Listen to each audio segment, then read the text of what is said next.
Let's talk about all the books I read in 2024. Now, am I aware that my teacher's desk is a wreck? Yes. I will be deep cleaning it within the next couple of days before school starts back. In the meantime, here's my reading journal. We'll talk about that, and I'm going to be using it. Now, I don't have a copy of every single book that I read this year because some of them were audiobooks. Some of them were ebooks. I read a lot on Libby and Audible, but many of them I have copies of. So let's just jump right in.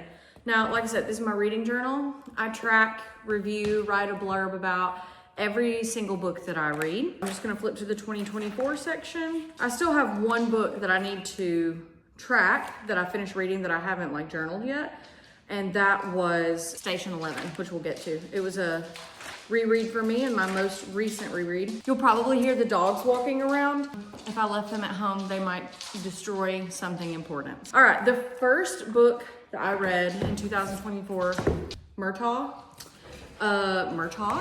If you are into Christopher Paolini, the Aragon series, then you'll know that this was the most recent release.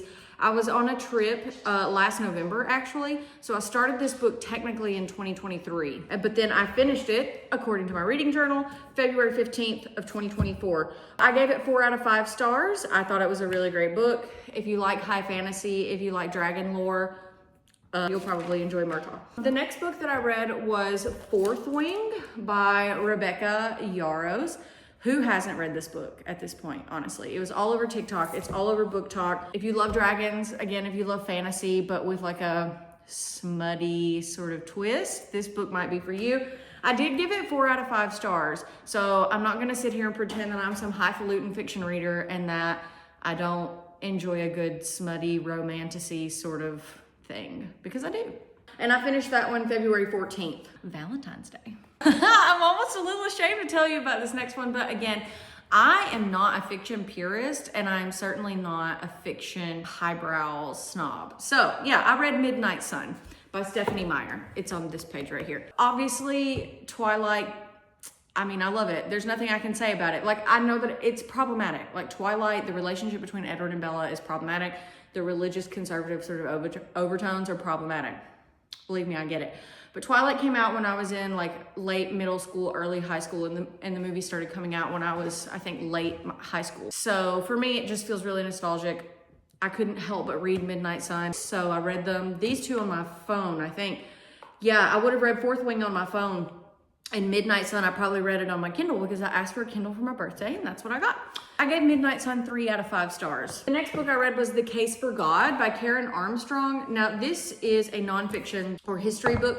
The Case for God is sort of a look at what God has been to various cultures and people over time, including sort of ancient Paleolithic beginnings of religion and how that morphed into Judaism and Christianity, and how Christianity has continued to morph over time. It talks about the Age of Enlightenment in the 1700s and Protestantism, and it talks about, the first churches of the United States. This was a really good book. I did give it 4 out of 5 stars. It was a little academic, which can sometimes be inaccessible or at least just slower going, but Karen Armstrong is a great writer. I really enjoyed it. I finished this on March 4th.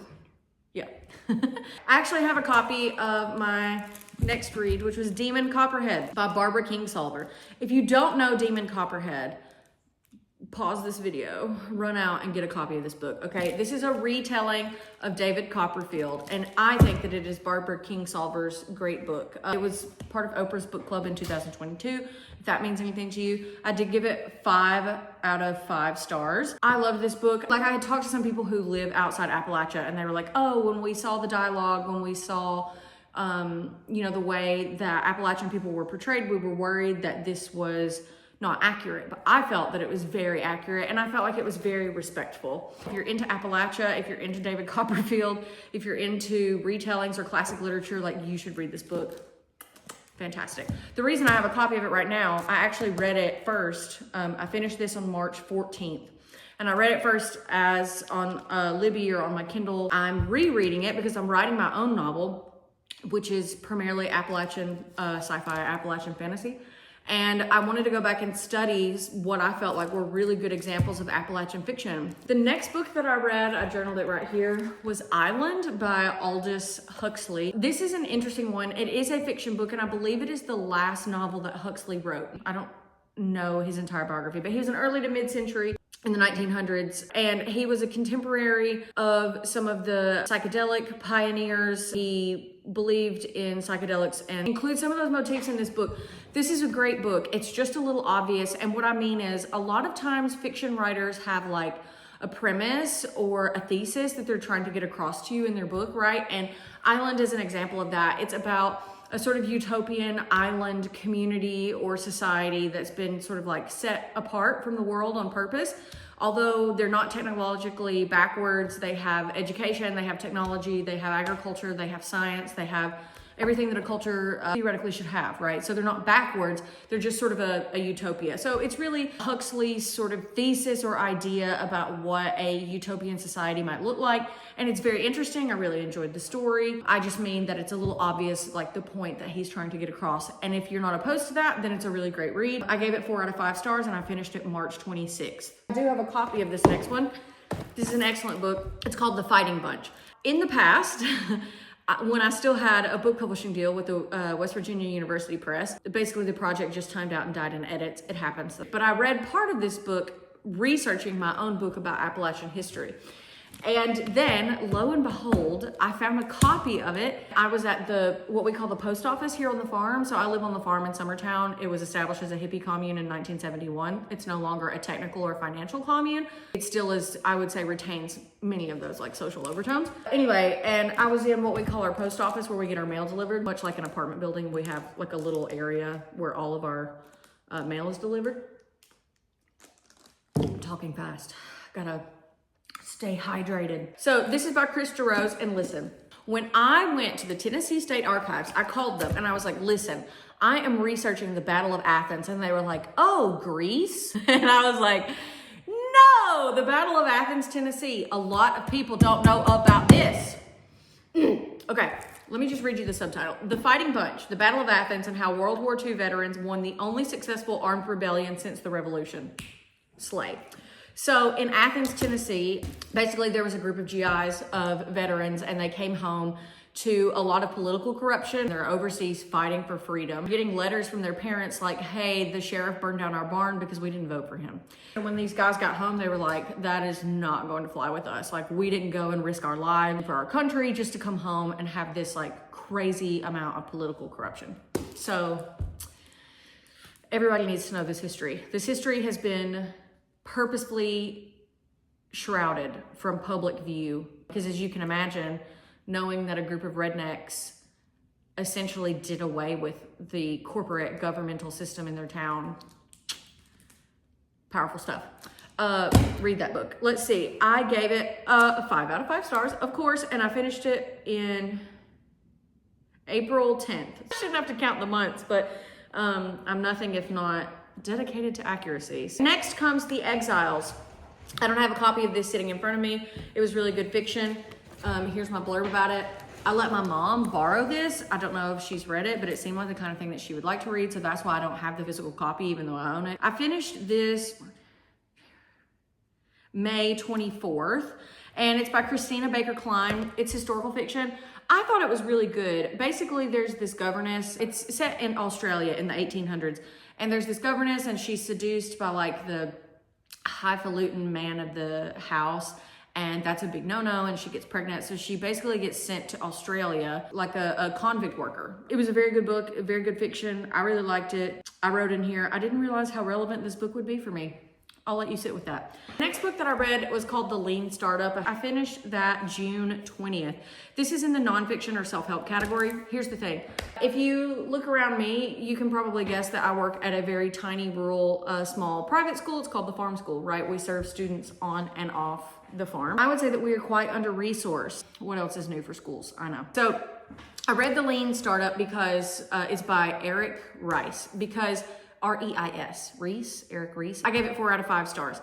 And the reason that I read it is because we are trying to basically save our tiny little school and keep it from like financial failure, and we need to diversify our revenue streams, and we need to get lean, and we need to be very effective leaders. We are a community school, so we're sort of indicative of the health of the community in general. Very helpful if entrepreneurial goals are in your horizon, on your horizon for 2025. The next book I read, I do have a copy of. It's blurbed right here. It's called Wayward by Dana Spiotta. I picked up a copy of this randomly at McKay's, which is a like wonderful used bookstore chain. I mean, they have all kinds of things, video games, books, DVDs, you name it. This book, I gave 4 out of 5 stars, and I finished it July 7th. And I opened my blurb with, finally, some good fiction. This not only was good, but it was unique. The main protagonist is like a middle-aged woman who is becoming more aware of her own privilege, her white privilege, or like financial privilege. And at the same time, like it feels like her life is falling apart. So she's a likable character who's like going through a personal transformation. And honestly, how many times do you see like a fiction book where the main protagonist is a middle-aged woman? Anyway, I thought it was really great. 4 out of 5 stars. The next book I read, blurbed right here. I can't believe I hadn't read this yet, but I hadn't. The 4 Agreements by Don Miguel Ruiz. This book is a classic.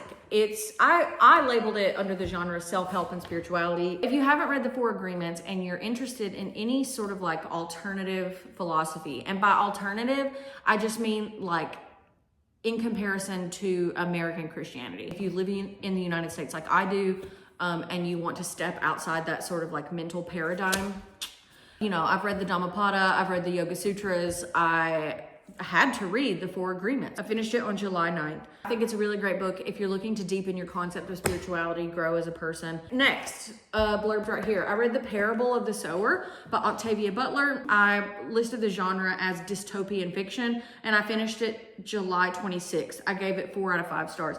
This is sort of a post-apocalyptic fiction book. The protagonist is a young girl, and she, you know, like lives in a sort of walled off community with her family, but then disaster strikes and she has to hit the road, and she finds new companions and grows as a person as she struggles through those challenges. I really like dystopian fiction because that is sort of what I'm doing with my Appalachian sci-fi novel that I'm working on. So I'm always looking for good reading recommendations about like apocalyptic fiction. Someone recommended this to me and they were right. I loved it. I gave it 4 out of 5 stars. Excellent read. The next thing I read was Annihilation, genre dystopian fiction, author Jeff Vandermeer. Looks like I finished this August 28th and I gave it 4 stars. I did like this book. I don't think I loved it as much as The Parable of the Sower. It was really good. This is a book about a woman who is on sort of an expedition into the forbidden biological zone after some sort of like environmental disaster. There's basically this like alien fungal creature, body, being, living thing that they're sent out to investigate, and it turns out to be like a really deadly mission.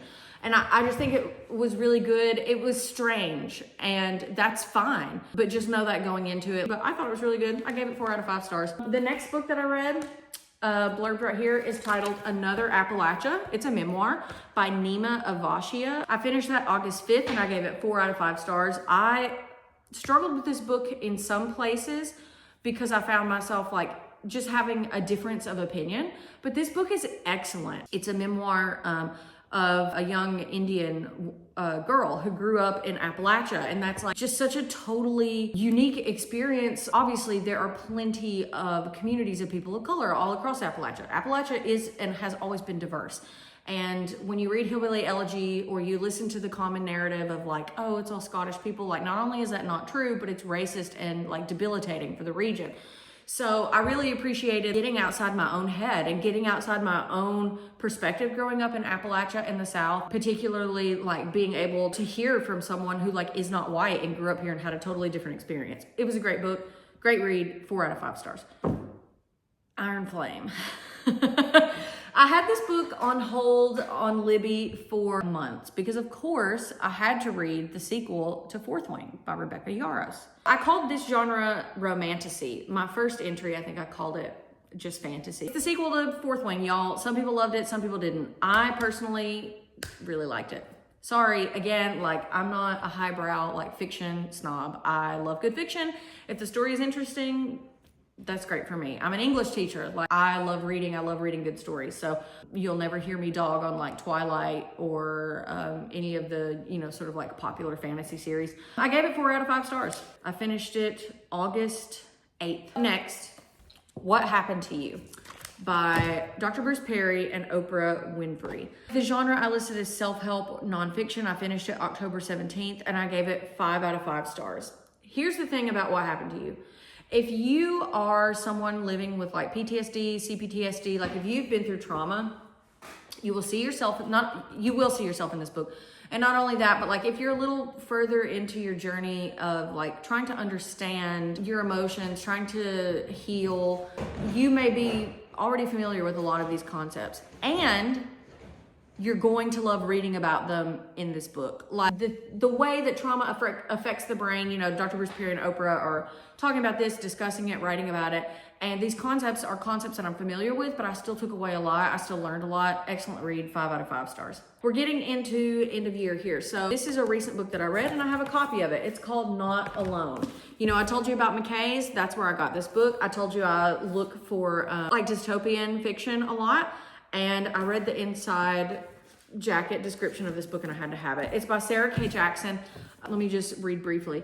5 years ago, a microplastic storm wiped out most of the population. No infrastructure, no safe havens, no goodbyes.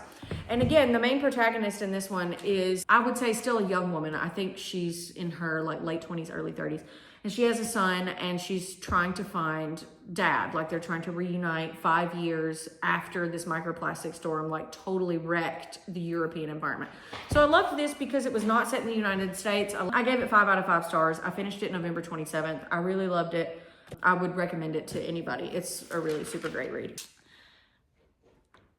Can't Hurt Me by David Goggins with Adam Skolnick, because I read the Audible like special edition with all of the like additional conversations.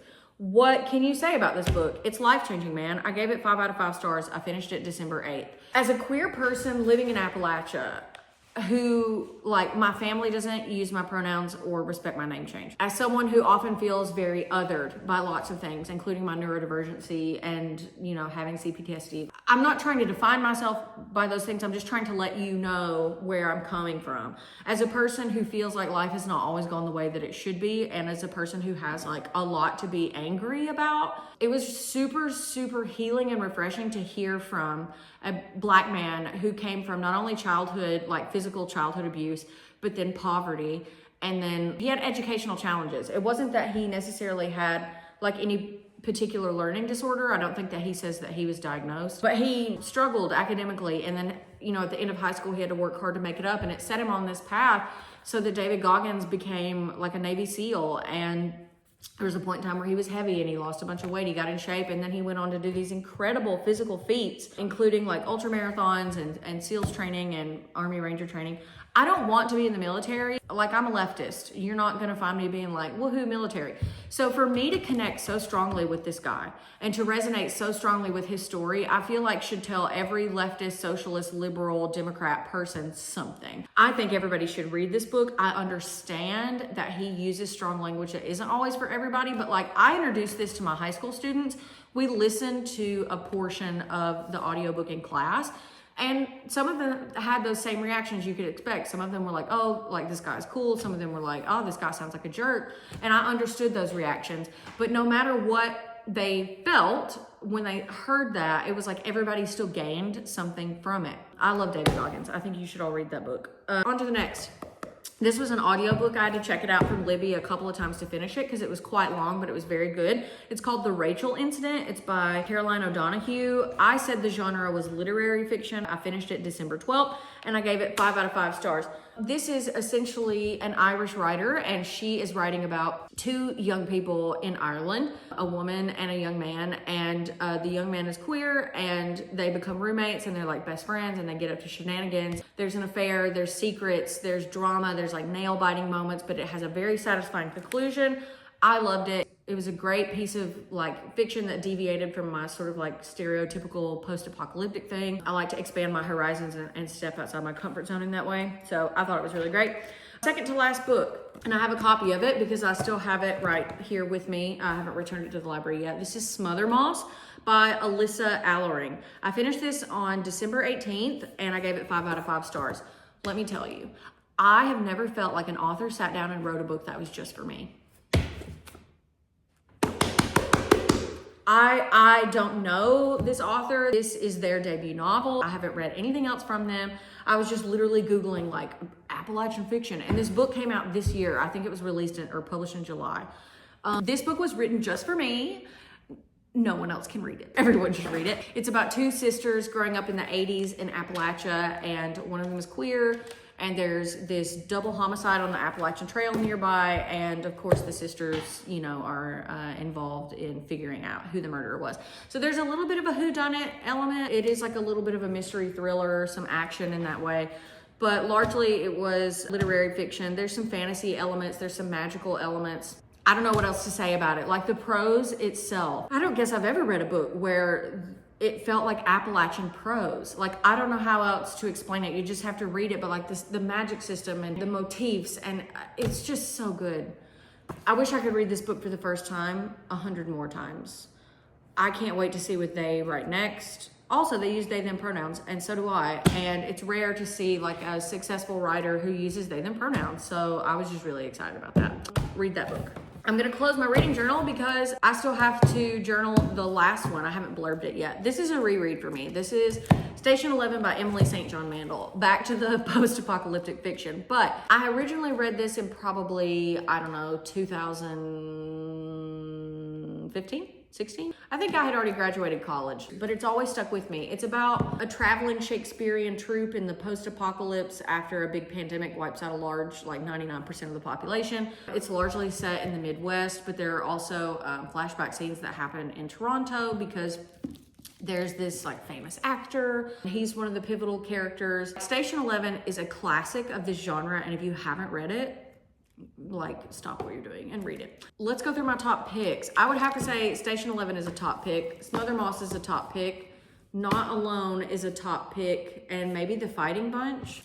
I mean, look, I'm biased toward post-apocalyptic fiction. I'm biased toward Appalachia. What are you gonna do about it, you know? Sue me. Grab a number, get in line. Okay, those are the books that I read this year. I believe that's almost 25. There's one book I'm reading right now that is Appalachian fiction, but I'm not gonna finish it before the end of today. And today is New Year's Eve. Those are my 2024 books. I hope to read more next year, but I'm pretty satisfied with this pile because life was difficult for me for the last couple of years, and I haven't read as much as I should or need to. It's good for my brain to read. I'll probably be making a video about all the books I wanna read in 2025. A lot of these books were books that I like stumbled into. Some of them recommendations or things that I Googled, but a lot of them I just sort of like cosmically stumbled into, and they came into my life when I needed them. So I want to be a little bit more intentional or have a little bit more say in what I read next year. I want to try to read some things for like Black History Month, Hispanic American Heritage Month. Like I want to keep branching out and trying to celebrate those monthly observations more often, primarily because I want to do that in my English class. Like every, you know, month that there is an observation or celebration month, Native American Heritage Month, I want to make sure that my students are also getting work from those writers. I think I really need to dig in and do the personal work, and then I'll be able to bring it to class. Cool. Talk soon. Happy New Year.